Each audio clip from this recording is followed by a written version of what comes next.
علیہ وسلم نے بیان فرمایا ہے۔ اور اب مرنے کے بعد اللہ کے دربار میں دوبارہ حاضری دینی ہے، اٹھنا ہے اور حاضری دینی ہے، دنیا کی زندگی کے بارے میں جواب دینا ہے۔ اور دنیا کی زندگی کا یہ نظام جس نے محمد عربی صلی اللہ علیہ وسلم کے نقش قدم پہ بسر کیا وہ کامیاب رہا۔ اللہ تعالیٰ پھر ارشاد فرماتے ہیں کہ آپ یہ اعلان کیجئے محمد صلی اللہ علیہ وسلم کہ میں اللہ کی طرف سے تم سب کی طرف اللہ کا رسول ہوں، اس ذات کی طرف سے جو زمین و آسمانوں کا بادشاہ ہے، لہ ملک السماوات والارض، اور اس کا کوئی شریک نہیں، لا الہ الا ہو، یحیی و یمیت، زندگی اور موت کا وہ مالک ہے، اسی پہ ایمان لے۔ فآمنوا باللہ، اللہ پہ ایمان لاؤ، اور رسول، اس کے رسول پہ ایمان لاؤ، النبی الامی الذی یؤمن باللہ وکلماتہ، اس نبی امی پہ جو ایمان لاتا ہے اللہ کے فرامین پہ، واتبعوہ، اس کی پیروی کرو، زندگی اسی کے طریقے پہ بسر کرو، لعلکم تہتدون، تم ہدایت پاؤ گے۔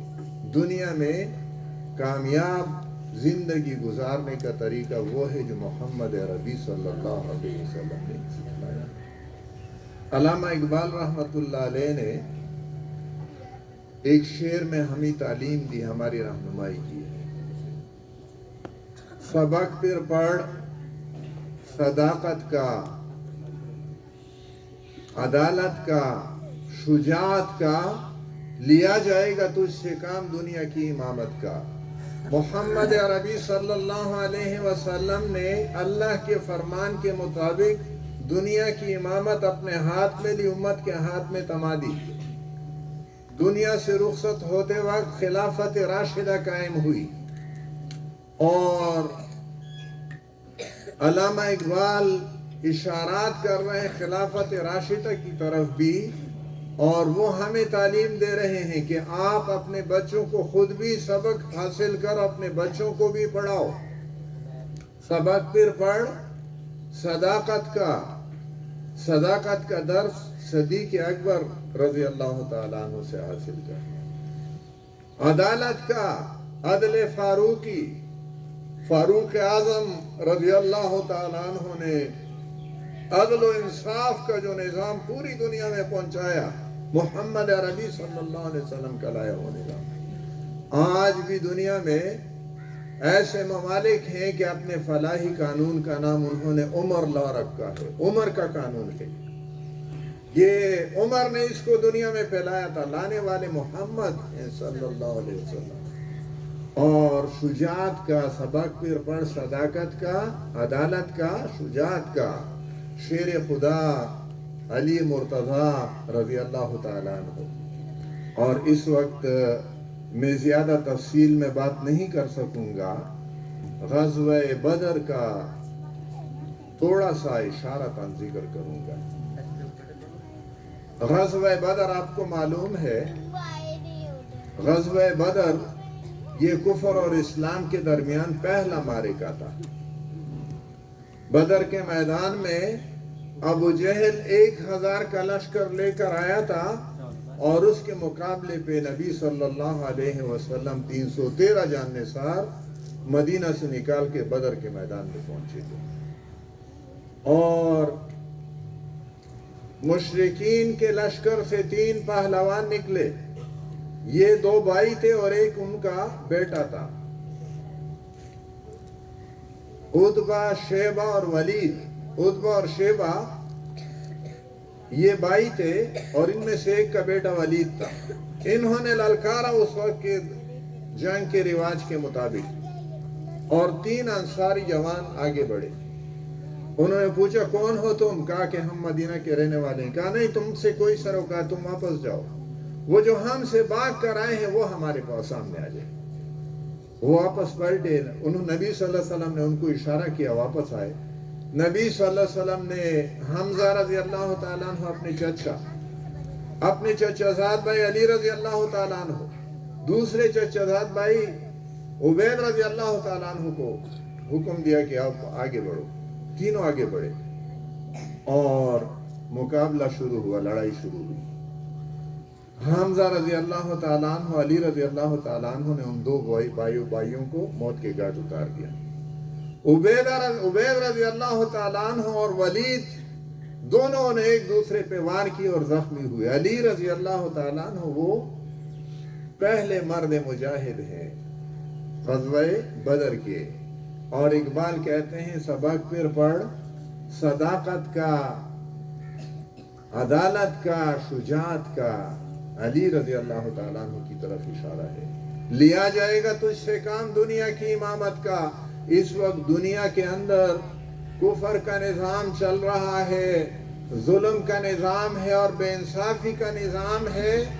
آپ نے قرآن و سنت کے علوم بھی حاصل کرنے ہیں اور دنیاوی علوم بھی، اور دنیا کی امامت اپنے ہاتھ میں لینی ہے، اور وہ محمد عربی صلی اللہ علیہ وسلم جو پوری انسانیت کی طرف اللہ کے رسول بنا کر بھیجے گئے تھے، انہوں نے اللہ کے دین کو غالب کیا تھا اور دنیا کے کونے کونے میں پہنچایا تھا۔ آج وہ دین مغلوب ہے، اس دین کے غلبے کی تحریک دوبارہ چلانی ہے، اور اس میں اقبال یہ رہنمائی دے رہا ہے۔ میں اپنے بچیوں کی خدمت میں بھی اقبال سے سہارا لوں گا، اور انہوں نے فارسی میں دختران اسلام کے نام سے 2 اشعار کہے ہیں۔ خطاب و دختران اسلام، اسلام کی بیٹیوں کو خطاب ہے۔ علامہ اقبال اسلام کی بیٹیوں سے کہہ رہا ہے۔ ز قرآن باز خوان اہل نظر را، ز شام ما بیرون آو سحر را، نمی دانی کے سوز کرت تو، دیگر گون کرد تقدیر عمر را۔ تاریخی واقعہ ہے سیرت کا۔ عمر فاروق رضی اللہ تعالیٰ عنہ ایمان نہیں لائے تھے، مکے کے حالات سے دل برداشتہ ہوئے اور تلوار لے کر نکل پڑے۔ راستے میں ایک شخص سے ملاقات ہوئی، اس نے پوچھا عمر کہاں جا رہے ہو؟ کہا کہ بس اس شخص نے محمد صلی اللہ علیہ وسلم کی طرف اشارہ تھا، قوم کے اندر بڑا انتشار پیدا کر دیا ہے اور اس کا کام ختم کرنا چاہتا ہوں، اس کو مار ڈالنا چاہتا ہوں۔ وہ مسلمان ہوئے تھے لیکن ایمان کا اعلان نہیں کیا تھا۔ اس نے کہا کہ پہلے اپنے گھر کی خبر لو۔ کہا میرے گھر میں کیا ہے؟ کہا تیری اپنی بہن اور بہنوئی مسلمان ہوئے ہیں۔ ان کی بہن فاطمہ بنت خطاب تھی رضی اللہ تعالیٰ عنہ، اور ان کے بہنوئی سعید ابن زید رضی اللہ تعالیٰ عنہ تھے، اور وہ ارادہ تبدیل کیا اور سعید ابن زید کی گھر کی طرف پلٹی۔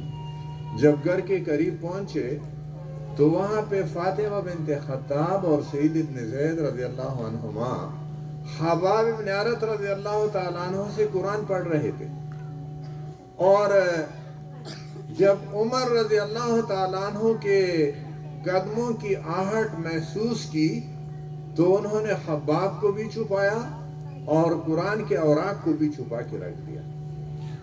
عمر گھر میں داخل ہوا اور پوچھنے کہ ابھی آپ لوگ کیا پڑھ رہے تھے؟ کہا کیا پڑھ رہے تھے؟ اور وہ سعید ابن زید اپنے بہنوئی پہ حملہ آور ہوئے، مارنا شروع کیا۔ بہن نے بچاؤ کی کوشش کی تو اس کو بھی مارا اور اس کا سر پھٹ گیا، سر سے خون بہنے لگا۔ اور فاطمہ نے کہا کہ عمر، جس باپ کا خون، جس باپ کے تم بیٹے ہو، اسی باپ کا خون میرے رگوں میں بھی دوڑ رہا ہے، اور ہم ایمان لائے ہیں اور تم سے جو کچھ ہو سکے کر لو۔ اپنی بہن کا خون دیکھ کر اس کا دل تھوڑا سا پسیجا، اور اس نے کہا کہ اچھا مجھے وہ اوراق دکھا دو جو ابھی آپ پڑھ رہے تھے۔ بہن نے کہا کہ وہ تو اللہ کا کلام ہے اور آپ ناپاک ہیں، آپ پہلے غسل کریں گے، اس کے بعد آپ پہلے یہ وعدہ لیا کہ آپ اس کو پڑھیں گے نہیں، وعدہ کر دیا، اور اس کے بعد پھر کہا کہ آپ غسل کریں گے، اپنے آپ کو پاک کریں گے، اس کے بعد ہاتھ لگا سکیں۔ عمر جا کے انہوں نے غسل کیا اور واپس آیا، اور اس میں سورہ طٰہٰ لکھا ہوا تھا اور پڑھنا شروع کیا۔ اور تھوڑی دیر پڑھنے کے بعد کہا کہ کیا خوب کلام ہے. اور خباب ابن ارت جو چھپے ہوئے تھے وہ نکلے اور کہا کہ عمر جاؤ محمد صلی اللہ علیہ وسلم کے پاس، خدا کی قسم کل میں نے ان کو یہ دعا کرتے سنا ہے کہ اللہ اپنے دین کی خدمت کے لیے 2 عمرین میں سے ایک کو قبول کیجئے، عمر ابن الحشام جو ابو جہل تھے یا عمر ابن الخطاب. اور عمر کے ذہن میں وہ رہی صحیح کسر بھی پوری ہو گئی. اور اسی وقت دار ارقم آپ کے اسکول کا نام ہے، دار ارقم محمد صلی اللہ علیہ وسلم کی تربیت گاہ تھی. صحابہ کرام رضوان اللہ علیہم اجمعین وہاں درس لیتے تھے. اور عمر فاروق رضی اللہ تعالیٰ عنہ کو لے کر خباب نے ابن ارت رضی اللہ تعالیٰ عنہ دار ارقم پہنچ گئے. علامہ اقبال یہ بات کہتے ہیں دختران اسلام سے، ز شام ما بیرون آور سحر را، میری شام سے، تاریخ شام سے ایک روشن صبح نکال کر لا دو. زی قرآن باز خان اہل نظر را، اہل نظر کے سامنے قرآن کو دوبارہ پڑھو. نمیدانی کے سوز قرت تو نہیں جانتی کہ تیرے قرت کے سوز نے دیگر گون کرد تقدیر عمر را. عمر رضی اللہ تعالیٰ عنہ کی تقدیر کو بدل ڈالا تھا. فاطمہ بنت خطاب رضی اللہ تعالیٰ عنہ ان کی قرت تھی اور عمر فاروق رضی اللہ تعالیٰ عنہ پہ اتنے اثر کیا کہ وہ مسلمان ہو گئے. اس وقت ہمارے سامنے یہ چیلنج ہے، دنیا کے نظام کو قرآن و سنت کی تابع بنانا ہے. اور یہ دنیا کا نظام اس وقت یہود، نصارہ اور ہنود کے ہاتھوں میں ہے اور مسلمان حکمران ان کے سامنے سر تسلیم خم کیے ہوئے ہیں. آپ کا یہ اسکول، آپ کا یہ درس، آپ کا یہ سبق، یہ دنیا کی امامت کو اپنے ہاتھ میں لینے کے لیے ہے. میری اللہ سے دعا ہے کہ اللہ تعالی ہمیں اس اہل بنا دے کہ علوم اور فنون میں مہارت حاصل کر کے دنیا کی امامت کو اپنے ہاتھ میں لے لیں اور دنیا کو قرآن و سنت کے مطابق قرآن و سنت کا نظام دنیا میں جاری اور ساری کریں. اور اللہ تعالیٰ دنیا اور آخرت دونوں جہانوں کی کامیابیوں سے نوازے. وآخر دعوانا الحمدللہ رب العالمین.